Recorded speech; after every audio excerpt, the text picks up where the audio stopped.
नमस्कार, स्वागत है आप सभी का संस्कृति आईएएस के यूट्यूब प्लेटफॉर्म पर। मेरा नाम है शुभम और आज हम बात कर रहे हैं एक महत्वपूर्ण टॉपिक पर जो जुड़ा है हमारे डिफेंस सिस्टम से। हम सभी जानते हैं प्रमुख तौर पर हमारे पास 3 सेना है जो जानी जाती है थल सेना, जल सेना और वायु सेना के नाम से।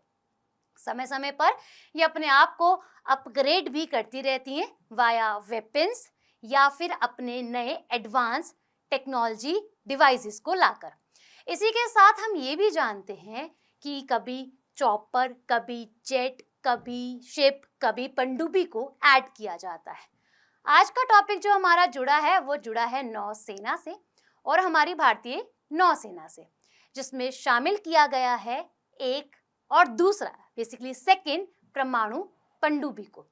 ये दूसरी परमाणु पनडुब्बी की क्या स्पेसिफिकेशन है, क्या इसका नाम है, किसके द्वारा इसे डेवलप्ड किया गया है, कितने प्रकार की पनडुब्बियां हमें देखने के लिए मिलती है और पहली वाली से कितनी अपग्रेडेड है, इसे जानना जरूरी है।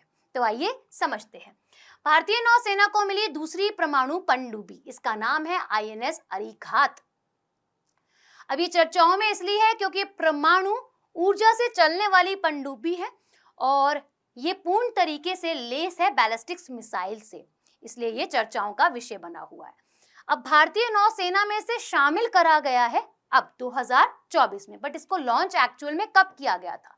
तो लॉन्च किया गया था इसे साल 2017 के अंदर और इतने समय के बाद इसे जोड़ा जा रहा है हमारे नौसेना के अंदर। ये एक अपग्रेडेड वर्जन है आईएनएस अरिहंत का। आईएनएस अरिहंत पहली परमाणु पनडुब्बी है हमारी भारतीय नौसेना की। अब अगर हम समझे तो ये खूब और बिल्कुल उसी तरीके से काम करती है जैसे हमारी आईएनएस अरिहंत करती है, उसी तरीके से जैसे दुश्मन पर अटैक करना, मिसाइल्स को दागकर।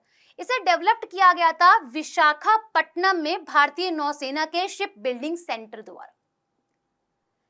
अब अगर हम समझे तो अरिहंत को किस वर्ष टेस्ट किया गया और किस वर्ष इसकी टेस्टिंग करी गई, तो साल 2022 के अंदर।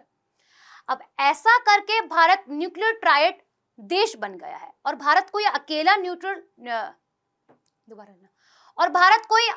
न्यूक्लियर ट्रायड देश नहीं बना है। भारत 6ठे नंबर का न्यूक्लियर ट्रायड देश बना है। इससे पहले अमेरिका, रशिया, ब्रिटेन, फ्रांस जैसे देश शामिल है, इवन चाइना भी। अरिहंत की तरह ही अरिघात भी 750 किलोमीटर की रेंज वाली K-15 मिसाइलों से लेस है।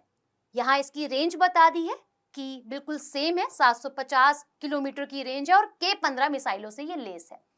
इसी के साथ अगर हम इसके वजन की बात करें तो 6000 टन का इसका वजन है, या फिर हम इसको क्विंटल में कह सकते हैं 60,000 क्विंटल। तो आइए समझते हैं इसकी कुछ खासियत को, इसकी कुछ स्पेसिफिकेशंस को, इसकी लेंथ, ब्रेथ, हाइट, समुद्र में इसकी स्पीड जो है वो कितनी है। तो अगर हम इसकी चौड़ाई की बात करें, सबसे पहले तो 11 मीटर की इसकी चौड़ाई है। इसकी लंबाई की बात करें तो 111.6 मीटर की इसकी लंबाई है। इसकी गहराई की बात करें तो 9.5 मीटर इसकी गहराई है। यही अगर हम स्पीड्स को किलोमीटर में देखें तो 22 से 28 किलोमीटर की इसकी स्पीड है और यही अगर हम, ये समुद्र सतह की स्पीड है, यही अगर हम बात करें इसे समुद्र मील प्रति घंटा के हिसाब से तो 12 से 15 समुद्री मील प्रति घंटा के हिसाब से ये चलती है। पानी के अंदर 24 समुद्र मील की स्पेसिफिकेशंस के साथ ये देखने के लिए मिलती है। अच्छा, अब समझ लेते हैं भारत की परमाणु मिसाइलों से लेस पनडुब्बियां, ऐसी कितनी परमाणु पनडुब्बियां हैं भारत के पास? तो कुल 3 है। एक हमने जानी आईएनएस अरिहंत, एक हमने जानी आईएनएस अरिघात, तीसरी पर काम चालू है, यानी कि तैयारी करी जा रही है इसे भी जल्दी लाने की। अब अगर हम बात करें, इन पनडुब्बियों के जरिए ही जो दुश्मन देश है उन पे अटैक किया जाता है, जिससे अपने देश को बेस्ट और स्ट्रॉन्ग तरीके से डिफेंस किया जाए। अच्छा, अगर हम बात करें आईएनएस अरिहंत की तो इसे सांकेतिक तौर पर 2009 के अंदर लॉन्च किया गया था, पर इसको शामिल की बात करें नौसेना में यहीं पर तो इसे 2016 के अंदर नौसेना के बेड़े में शामिल किया गया था। दोनों डेट्स में डिफरेंस है, एक लॉन्चिंग की डेट है जो कि सांकेतिक तौर पर है, दूसरी हमारे पास डेट है जब शामिल किया गया हमारी इंडियन नेवी में। इंडियन नेवी का गठन कौन से वर्ष किया गया था, ये कमेंट सेक्शन में बताइएगा जरूर इसी के साथ। अच्छा, अगर हम बात करें वर्ष 1990 की, तो हमारी भारत सरकार ने ATV शुरू किया था। ये एक प्रोग्राम है जो जाना जाता है पूर्ण रूप से एडवांस टेक्नोलॉजी वेसल प्रोग्राम, और इसी प्रोग्राम के जरिए ही ऐसी पनडुब्बियों का निर्माण करा जाता है, ऐसी सबमरीन को बनाया जाता है जो हमारी मिसाइल से पूर्ण तरीके से लेस है। आइए समझते हैं मुख्य डिफरेंस दोनों में क्या है। INS अरिहंत और INS अरिघात। INS अरिघात को S3 के नाम से भी जाना जाता है। इनकी लॉन्चिंग डेट्स को समझ लेते हैं, जैसे हम पीछे पढ़ते हुए आ भी रहे हैं। INS अरिघात को 2017 में लॉन्च किया गया था। इसी के साथ हम बात करें, INS अरिहंत को 2009 के अंदर लॉन्च किया गया था। अब अगर हम समझते हैं कि किसी भी टारगेट को हिट किया जाता है तो कितने किलोमीटर तक में ये काम कर सकती है, तो ये 700 किलोमीटर, दोनों की दोनों एक बहुत बड़ा नंबर है अगर किसी टारगेट को हिट किया जा रहा है मिसाइल्स के जरिए भी।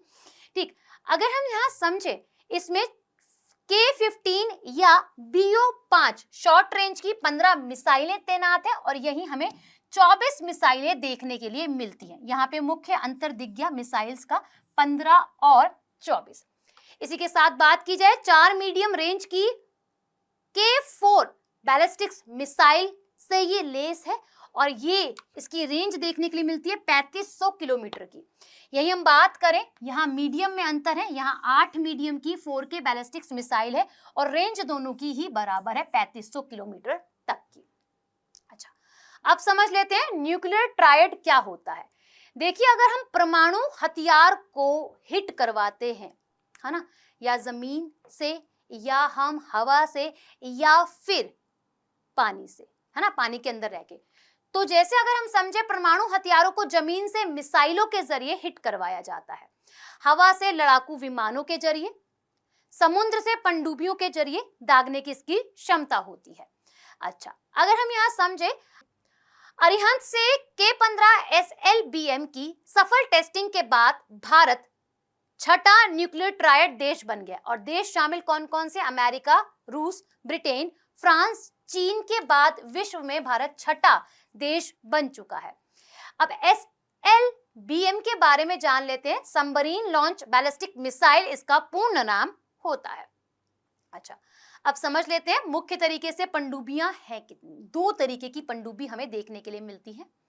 ठीक, एक होती है हमारे पास डीजल इलेक्ट्रिक पनडुब्बी, दूसरा परमाणु पनडुब्बी जो हम समझ रहे हैं। डीजल इलेक्ट्रिक पनडुब्बी में मोटर लगी होती है और इसे डीजल से चार्ज किया जाता है, इन मोटर्स को। ये मिसाइल्स ज्यादा समय तक पानी के अंदर नहीं रह सकती क्योंकि इसे चलाने के लिए हवा और ईंधन दोनों की आवश्यकता होती है। तो ये समय समय पर पानी के ऊपर आती है, जिससे इसके बारे में पता लगाना काफी आसान हो जाता है। यही हम बात करें परमाणु पनडुब्बियों की, तो इसमें हवा की कोई आवश्यकता नहीं होती है। इसी के साथ ये बार बार ऊपर यानी कि हवा में आने का प्रयास भी नहीं करती। ये लंबे समय तक पानी के अंदर रह सकती है। कौन सी? परमाणु पनडुब्बी और परमाणु पनडुब्बियां।